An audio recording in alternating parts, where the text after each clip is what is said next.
Two lifelong Houston sports guys named Adam, talking your teams. World Series! Adam Clanton and Adam Wexler are the A-Team.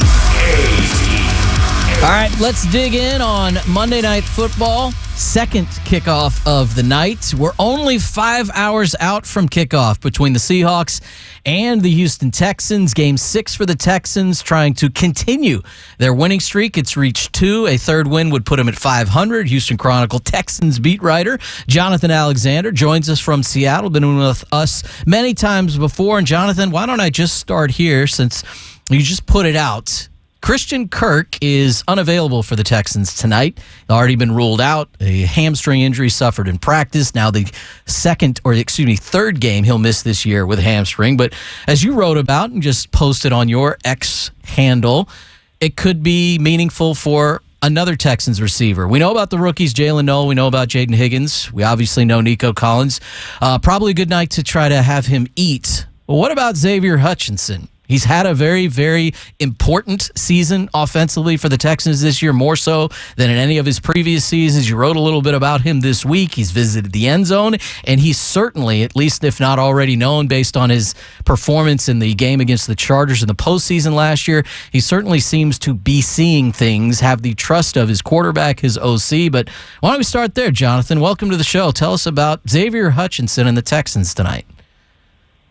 Hey, Adam. Yeah. I think if you look at Xavier's 12 catches, and he hasn't had many catches through 5 games, but if you look at many of his catches, a lot of them have been on third down for first downs. So to me, that indicates that he's become somebody who C.J. Stroud is really starting to trust. You know, I think the Texans have implemented him a lot more into this offense than what was previous. He improved his game a lot. And you know, you're starting to see his swagger, his confidence really come out. And I think that was on full display against the Ravens a few weeks ago when he scored those 2 touchdowns. And his confidence was sky high, and I can only expect that it'll continue to increase. The offense obviously needs to do a lot more than they've done over the course of the season, scoring 70 points in 2 games back-to-back. Sounds fantastic. Clearly a totally different opponent in terms of quality and ability to slow an offense down.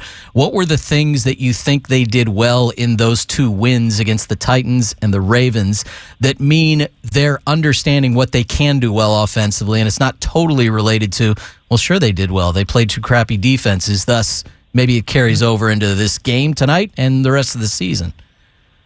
Yeah, well, obviously the running game and the passing game was a lot better, but I thought it started with their lack of penalties. They only had 2 offensive penalties, and going from week 1, that was a significant improvement. You know, not getting in third and long situations, not committing silly penalties really helped offensive coordinator Nick Caley dig deep into his playbook, and they got the Ravens off guard, and they exposed them. And I think that's what DeMeco Ryans has been preaching all along as we've, asked a ton of questions about Nick Caley and his status. The whole time he said they just needed to eliminate those penalties, and we saw that against the Ravens. Now, of course, it wasn't as good of a team, but the Texans put up 44 on them, and they needed to do that, and they did that. Yeah, I mean, you talked about what DeMeco's always talking about, which is cleaning things up, and the penalties were a big part of that. All I keep hearing about going into this game is how Seattle's going to have its way with the Texans' offensive line up front. And while that might end up being the case, and it could very well determine how tonight goes, maybe I'm the only one that thinks this. Maybe I'm in the minority. I don't know if the Texans defensive unit is getting the type of respect I would imagine it should going into a game in which they have held teams to the low amount of point total. Yeah, no team has scored more than 20 points against the Texans, and they've gone against some of the best offenses in the league, whether that was the Rams or the Buccaneers. So we know this defense is the real deal. Obviously, number 1 in the league in points allowed per game. They're going to make it difficult for the Seahawks, and they're the unit that helps keep the Texans in the game each week. They're, one of the stronger units in the league. So tonight is an opportunity for them in front of a national audience to be able to earn that respect. Now, one thing I do think they need to continue to do is force turnovers and make things a lot easier for the offense, get them in favorable positions. But they're a confident bunch, and now they get Danico Autry back to add to that defensive line. If they remain healthy, this can get scary for other teams. That surprised you at all, since you brought that up, that both Danico Autry and Jalen Reed, two players that had their 21-day practice window open and was nearing its close, that was the move that they made? I know because of the timing of it, there might not have been an alternative, but how do you see them with Autry mixing him in? They've had a pretty clear rotation with Anderson and Hunter, and the next group with Horton and Barnett, et cetera. How do you think he fits in with this group tonight? Yeah, I thought it was inevitable, but I did think that they were going to wait till the very last minute, which I think that was in a couple of days. But D'Amico likes to rotate a lot of defensive linemen and defensive ends. And the fact that Danico Autry can play multiple positions at defensive end and defensive tackle gives him an advantage to get some snaps. And obviously they lost Foley Fatukasi to the IR with the injury. So there are going to be opportunities for him to get some action. As far as Jalen Reed goes, they like his upside. He gives them depth at safety.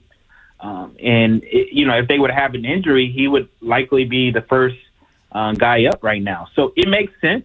The fact that it happened before this game was a tad bit surprising, but it made total sense. It was inevitable.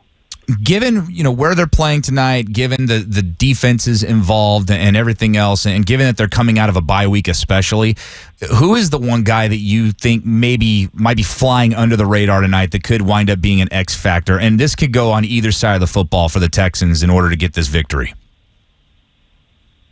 Yeah, I think one of the X factors on defense, and maybe it's not necessarily flying under the radar, but I think Jalen Petrie is going to be an X factor because it's possible he might get matched up on Jackson Smith and Jigba. I expect the Seahawks to move him around. He plays a lot of outside receivers, so he'll be matched up on Stingley at times, maybe even Kamari Lassiter. But I think that they'll try to use him in the slot as well, similar to what the Rams did with Puka Nacua. So that might mean Jalen Petrie is matched up on him. So Jalen Petrie is going to have to cover him well, going to have a really good game. As far as the offense, like we mentioned earlier, I think it's got to be Xavier Hutchinson with Christian Kirk being out. He was relied on against the Ravens, and he's going to have to step up again.